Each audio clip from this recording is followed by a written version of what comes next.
with Leonardo Puglisi and Maggie Perry. This is Sixth Preference.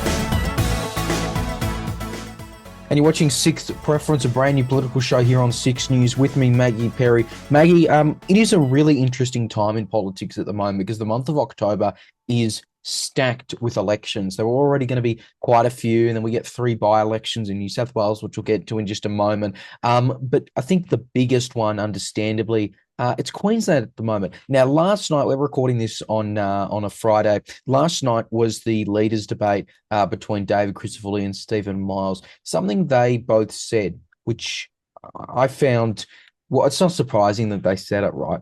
But it was no deals, no negotiations with the crossbench if there's a hung parliament. Now, if you take them at their word, that essentially means no government formed. We know they're almost certainly going to actually do this. But it is interesting. In terms of that crossbench makeup, who could it be? Oh, I mean, there's kind of chaos with the One Nation MP, Stephen Andrew. He joined Katter's party. He could definitely win it. I don't think One Nation's winning any seats. So they would bring Katter to 4 on the crossbench, and they would, I don't know, back either party.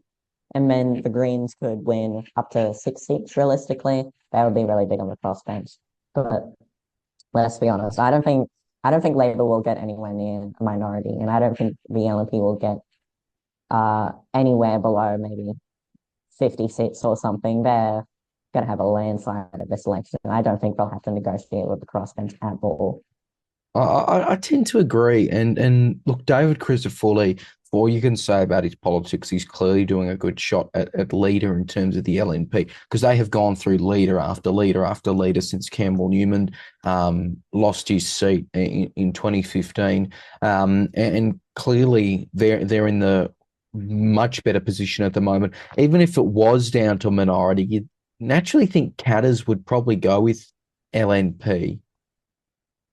Oh yeah, I don't think Katter would be able to survive if they propped up an entire new Labor government. All their seats are definitely like areas that vote LNP with, Katter removed from the equation. I think they couldn't risk it. I did just say that they might go with Labor, but you're right. I don't think they could possibly return another unpopular Labor government. Let's be honest. And you would. Yeah, Leaves Miles by so I was just much. going to say you would know more than anyone else about rural Queensland voting for Conservative parties, right? In terms of where you are in the LNP. Oh yeah. Honestly, my electorate's so conservative. One Nation will probably get second. Labor will get third or even fourth. Honestly, like Labor's definitely losing a lot of these seats in Townsville, maybe in Cairns or Bundaberg or Rockhampton, or dare I even say Gladstone, which is like their second safest seat. These areas voted so strongly against the Voice, and I don't think the Voice is exactly a huge tell for what it's going to be like in terms of results. But come on, they're not going to return a Labor MP after, I mean, the whole youth crime talk and all of that. I don't think Labor can recover in those areas. And You just agree? imagine being a Greens candidate in those areas. I mean, it's depressing in some ways for them.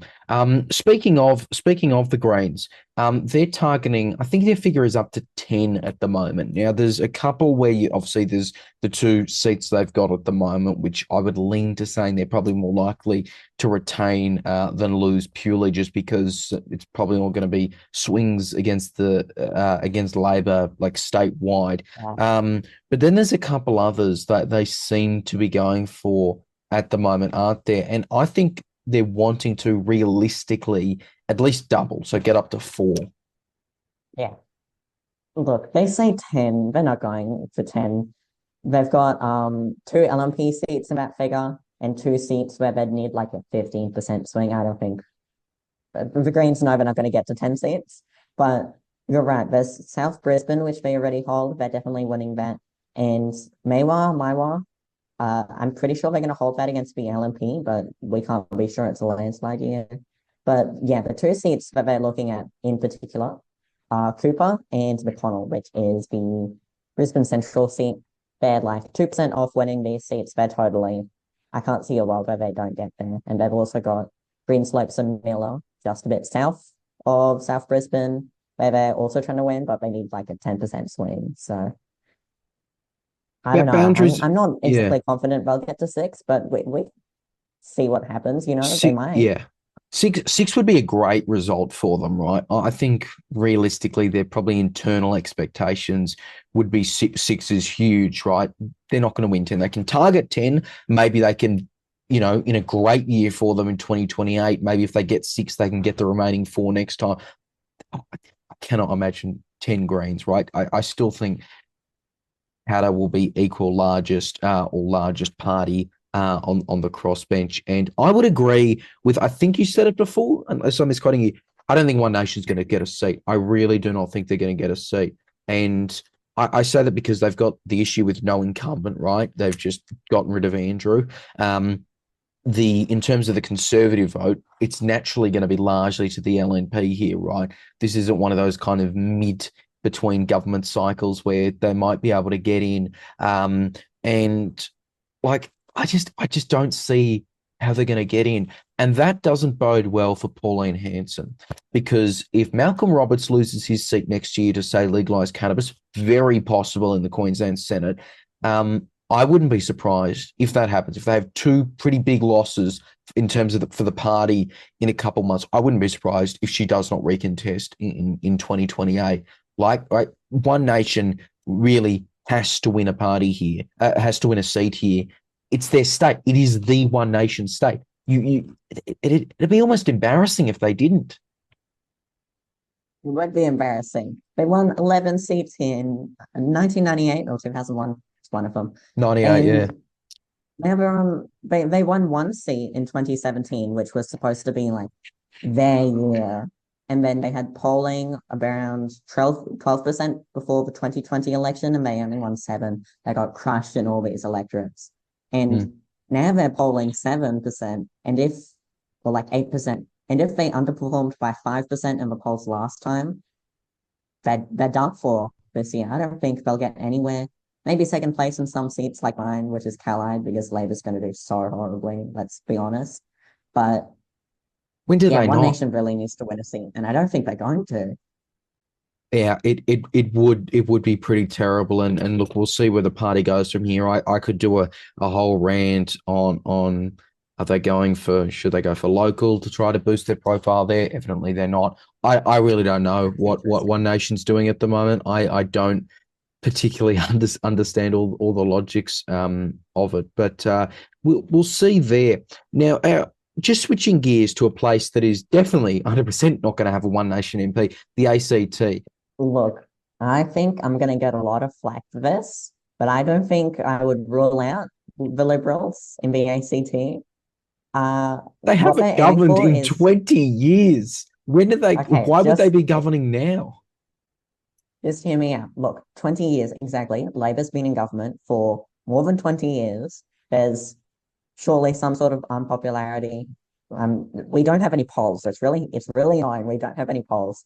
But the Liberals are looking for 10 or 11 seats, which they could realistically gain a seat in Yarrabee. But what they'd really want is some of these independent candidates, like Emerson or Fiona Carrick, who could very realistically support them for government. And, that's how they've gotten into government before, by the support of independents and micro parties or minor parties. And so I think they could reach a majority of seats, 13, with the support of some independents. What I was just going to say, I just don't see it, right? It is just so anti-liberal, the ACT, and you can say, well, certain booths, certain suburbs, doesn't matter. That's not going to help, right? If the whole longevity of the ACT government thing was an issue, surely that would have played in at the last election, though. Like you could run the same line every election. The Liberals, I know we don't have any polling, but you look at, say, either the results from, well, there's only so much you can read into the voice, but you look at like the last federal election in the ACT, and it's very clearly Labor, and I think Greens are in 2CP in the seat of Canberra. And Andrew Barr, he doesn't seem particularly unpopular from the vibes we're getting. Again, I know it's just vibes. And Labor people don't seem particularly worried. And I know you could say, well, maybe they should be, but like Queensland, I know for a fact they're worried over there. They seem fine in the ACT. I just cannot see a reality where the Liberals are like 1 or 2 seats off forming a majority. And get that far in the position. I really just think it'll just be Labor is the biggest party after this. I would struggle to see the Liberals forming. Well, the thing is, in 2020, I think there was definitely I think it's called rally round the flag effect, where people really supported the incumbent government because of COVID and because of the fires that happened in the electorate of Brindabella. They saw like a huge swing there of 10% or something. But I think maybe it won't be Labor exactly losing a lot of seats, but the Greens, because last election they were 1 or 2% off, 1 or 2% higher than what they needed to win all their seats. They won 6 seats out of 25. And if they lost 1 or 2% of the vote, even, they could lose 4 of those or 5 of those. They could lose 5 of those. They'd be down to 1 MP. And I think obviously they're not going to lose all of them, but they're very unstable seats that could be lost to independents.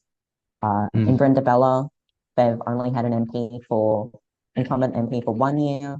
And the MP who was, sorry to interrupt, I was just going to say Laura Natel, who's the current MP there, right? She came in via the campback. The MP she replaced, Davis, he only got in off memory like at the very last count. It was really, really close at the end there, wasn't it? He won by 80 votes. 80 votes, which is really ridiculous how close that was against the Labor candidate. But I think the independents might take a lot of the vote from the Greens here. I've heard Labor and Liberal internal polling, since we don't have any public polling. I've heard, don't take this as fact, but that the independents are looking really strong in Kurrajong, in Werribee. I believe in Kurrajong is where Thomas Emerson's running as well, yeah. Yeah, and in 2 of those 3 seats, they'd definitely be taking a seat off the Greens if they won. And in Werribee, they might be taking it off the Greens, might be taking it off Labor. But if all 3 of those got in, the government would be reduced to 12 seats, which isn't enough. That's 12 out of 25. They need 1 more seat. So Liberals could form government there. I won't be entirely, I'm not confident at all. I don't think they will. So just so everyone at home is clear, it's not your prediction, but it is possible, you reckon? I think it's possible. I think Labor and the Greens will win, but I think it's possible that the Liberals get somewhere here, but it's definitely not very likely. Yeah, that's probably an understatement in my view. I'll say this about the Greens. I wouldn't be surprised again. Brindabella's a risk, and then also the electorate. You know, because in one electorate they've got 2 out of 5 there. That's again risky. But I think they're going to get 4. I reckon. I think you can almost lock in 4 for the Greens. Would be pretty bad if they didn't. Also just very quickly, and I'm going to say yes to this. If circumstances were that they didn't need the crossbench, would the Greens go for another formal coalition? Would Labor go with another formal coalition? Because they've had that for over a decade now. It's really interesting. Maybe if the Greens thought that, being so closely tied to the government was bringing them down, but I don't think that's the problem for them. I don't think there's much of a problem. It's just that all of their seats are really shaky. So they could lose barely anything to probably the independents, the Canberra Party, and they'd lose their seats. But yeah, but it was really interesting that if they didn't do a formal arrangement with Labor, but they'd lose all their ministers. Including for Shane Rattenbury, who's been in there for years now. Yeah, I think he's got a really important position in the ministry. I don't think they would, but it's possible. That's really interesting. What do you think? I think they'll stick with it. It's just a matter of how many Greens can they get in, because right now it's a 50-50 split. Half of them are essentially on like the government backbench / crossbench, and the rest are in the ministry. So it will be interesting on that front. That's October 19. We'll have full live coverage for that, of course. And then just over the border in the ACT, New South Wales, there are 3 by-elections coming up there, all Liberal seats, all without a Labor candidate. Pittwater. We'll start off with Pittwater. Rory Amon's resigned amid those serious allegations that were leveled a few weeks ago. Only 3 candidates there. You've got the Liberal, you've got the Libertarians, and you've got the Independent Jackie Scrubby, who's running again. She's a Teal. And then I'll also just note, prefacing anything we're about to say, is New South Wales. It's really important to remember it is optional preferential, which makes the final 2 count, especially in a 3-candidate count like Pittwater, really interesting. The Libertarian in Pittwater, they're going to come third. You can take it to the bank. Unless there's a massive swing to the independents, how much of that, where do you think that Libertarian vote is going to go? All right. Well, first, to preface this, really important to stress how marginal Pittwater is. It was won by 0.6% against the independent last election.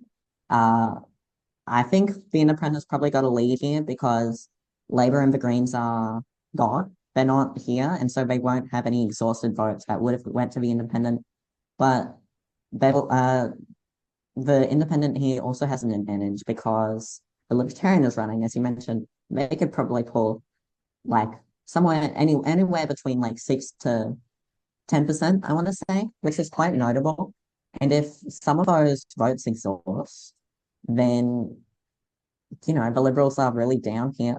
They really need a strong campaign. They've got a female candidate, which, a big selling point for the Teals is that they were running against these out-of-touch male MPs, if I remember correctly.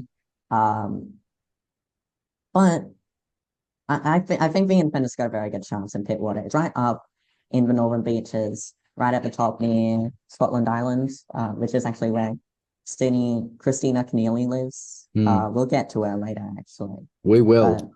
Who do you think will do well in Pittwater, Leon? I think independent should get that in. I mean, it's maybe not the best term to use, but you can understand it. The scandal that involved the outgoing Lib, right, is significant enough that it could sway votes even in the coming just in like the short-term period, which happens with by-elections. The Libertarian vote is at serious risk of expiring. I do think the Libertarians will probably recommend putting the Liberals second. I think they'll formally recommend that, but we know there'll be voters that won't follow it, right? There'll be, I reckon, a minority who might go for the independent second, but flat out there will just be some who just go one Libertarian, and that's done and dusted, which is a big risk for the Liberals. The Greens haven't run there, which I imagine is tactical to help the independent, again for OPV purposes. I don't think the Greens were going to do particularly well there anyway. It really is a 2-cornered contest. So what helps is that we can get a nice, easy, clear preference flow here. I again look forward to seeing that. The other one's interesting, Epping. Now, that is Dominic Perrottet's seat, it was his seat. I thought Labor could win that. I'm not saying they would have, but I thought they could have. Why aren't they running? Look, a reason that Labor doesn't like to run in these by-elections that they could have won is that they probably wouldn't. And chances are they would be pretty bad in the media if they lost these by-elections and had to swing against them. That's exactly why they said they wouldn't run in these seats. It's because they said it would be distracting. If Labor lost here, which they probably would have even if they had a chance in Epping. But now there's the Greens, there's Libertarians, there's other candidates. I think the Greens will get second here, but they won't be anywhere close in Epping.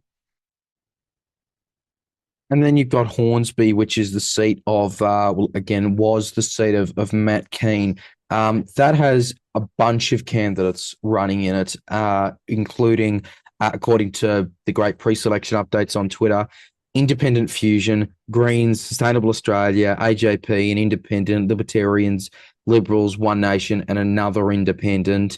Again, 8% margin. I would say the Liberals should retain that, and I would say probably likely 2PP with Greens. Yeah. One Nation's running, Libertarians are running. I don't think they're going to beat the Greens. I don't know why, with the absence of Labor, One Nation and the Libertarians would suddenly excel. So I think the Greens will get second here. Might be very interesting. I've seen some people say that Hornsby could be a really good place for the Greens in terms of getting votes, maybe winning it at future elections. But I think that's a pretty, minority view. Hornsby's not going to be very interesting. I highly doubt that, the Greens will get more than 14% in the top two. If they do, that'll be good for them, I guess. Big picture, federally. On Sixth Preference, we're going to do this at the end of every program. We're going to look at our predictions for the next federal election, and you'll be able to see on screen a map from Maggie. Now, we've had today, Chu Lee has been announced as Labor's candidate for Fowler. Now, she was in the running for them at the 2022 election, but ultimately they went with Christina Keneally. Now, we all remember how that turned out, right? They parachute Keneally in and they lose the seat to Di Lay. In that time, of course, Lay has formed her own party, Western Sydney Community, and then also that alliance on Fairfield City Council at the local government elections just got re-elected with a huge majority. Frank Carbone had like 80% of the vote in the mayoral race, right? It is a Carbone-Lay regime there, right? It is so popular for them. Now that they've got a local candidate, someone who I reckon would have won in 2022, what do Di Lay's chances look like? She's cemented herself as an independent. She's got the incumbency advantage. I think what we really see when people like independents form their own parties is that they lose a ton of the vote share. We saw this with Katter. I think it was 2010 he formed Katter's Australian. And he was an independent at some point, and he lost like 20% of the vote when he formed his party. I guess that's some sort of recognition as an independent or something that they lose. But I'm not really sure how much that's going to impact styling, especially when she had such an amazing result at the local elections. And there's another interesting seat on this map that I have here, McMahon, which is also coloured independent because Frank Carbone is running there. And he just got elected with 80% of the vote in his Fairfield City Council, which overlaps with McMahon to an extent. I think he could definitely win that. He's, I guess, pretty popular. So that'll be very interesting to watch. The Liberals aren't in much contention there, but it would be fascinating. There was a new Western Sydney party that managed to win 2 seats in the lower house. It would be interesting. By the way, just quickly, I think that, to be fair to Katter, right? So he formed KAP I know this is a bit of a side break. He formed KAP in 2011.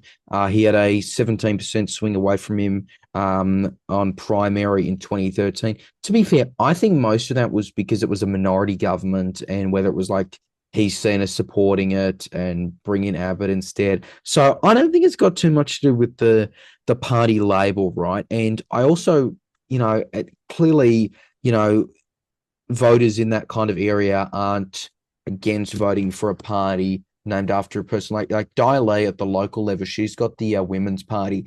The name on the ballot for that is just Di Lay, and that seems to do pretty well. So I'm not sure that'll be too much a concern for them. I agree. Carbone can absolutely win McMahon.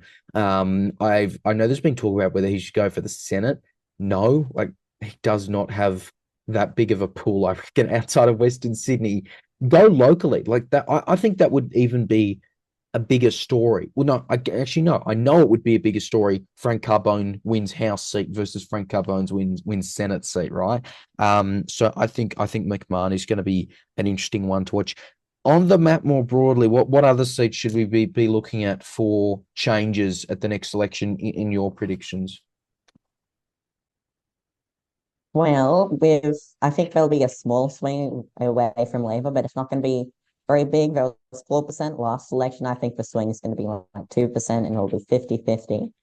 And that would mean Labour loses a lot of seats, but also gains a few. They gain seats in, I'm just trying to remember, especially Melbourne suburbs. I think they could win Deakin and Menzies and Aston, which they won at the by-election. Surely there'll be swings But away seats they'd from them. lose. If they didn't win them last time, surely there'll be a swing away. I just look at the state election. There was a 4% swing or so, statewide, away from Labor, and they saw swings towards them in eastern Melbourne in these areas that, were really like voting Liberals. These Liberal seats, they gained them Yeah, at the but state election. part of that had is 4% was swing the away from Dan them. regime, I reckon. Surely it's you can't get that back. Like it's the McGowan factor in WA. Like they're going to be in trouble in WA, I think, federal Labor But because there's no McGowan. Same with state Labor in March next year. but like every other part of the state swung away from Labor, and this one area in eastern Melbourne swung towards them. I think they'll win here. They won't be able to win Flinders. That's I forgot what the name of that peninsula is. It's right down the Mornington. south of Melbourne, Mornington, that area. But also some other Labor losses. I think they'll lose Gilmore. That's around Nowra, just below Wollongong. It was won by like 0.2% last election. They'll have a swing away from them. They could definitely lose a lot of seats in the Newcastle region. There's Hunter, which is around Cessnock. Um, that'll be really interesting. I'm not really sure. I think either has Labor retain, but Labor could definitely lose that. They could lose Patterson, which is around Maitland. They could lose Robertson, which is a bellwether seat. I forgot what the name of it's in the Central Coast, but I think Labor could lose a lot of seats, but it might be offset by gains in Victoria. I'm conscious of the time, 30 seconds. I say yes. I reckon they will lose Wills to the Greens. You? Yes, I have Wills being lost to the Greens in Richmond, near Tweed. I know someone who will be happy about that. And McNamara, which once again could be definitely lost to the Greens. I think I have it as Labor, but I'm very cautious about that seat.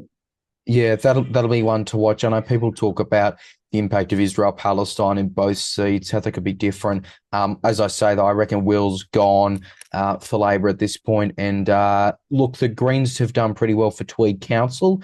And I would agree with you. I reckon Justine Elliott's in trouble. It's just a matter of the primary positions, right, in terms of where Nationals end up and all that, and where Labor ends up.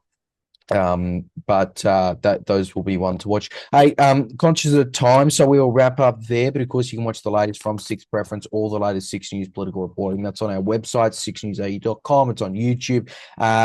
Just search Six News Australia to find us. You can give us your comments, give us your hate, give all that in the comments section. But Maggie, good to chat, and it is going to be a huge month for election nerds like us, isn't it? Yeah, there's by-elections, state elections, the US election. One thing I did want to say, Justine Elliott, if you're watching this, please unblock me. Thank you. That was all I wanted to. That was all I wanted to say.